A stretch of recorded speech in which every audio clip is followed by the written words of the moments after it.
Maal goona reefraa ofiifoo hin filanne oromummaa kanas filannee hin dhalanne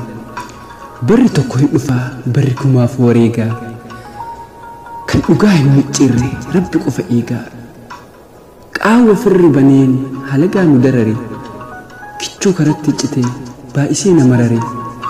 utuuniif hin qoorin madaan inni kaleessaa har'as dhumaa jirra du'a sukkaneessaa har'as dhumaa jirra du'a sukkaneessaa ilaame yaa halagaa oromoon biyyan bulchu jedhaa jirtu ammagaa akka jettaniif qabdu mana keenya teessanii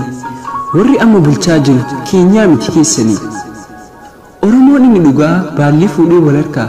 gadaadhaan olchee bulcha biyya dhiisii afrikaa turi amma argita oromoon biyya bulchu sirna gadaa qabatee akkatti seera tolchu yoom argite ree ati oromoo isa haqaa koppii keenya ilaaltee oromoon baasin maqaa warri isin tuffattan oromoodha seetanii jarri kan keenyaa miti jedhaanii waan feetanii jarri kan keenyaa miti jedhaanii waan feetanii baay shaggaa baadiyyaa Robiyaani kabana oromiyaa laliiftuu malirraachi keenya qabeenya ambaatu Robiyaani kabana oromiyaa laliiftuu Robiyaani kabana oromiyaa laliiftuu malirraachi keenya qabeenya ambaatu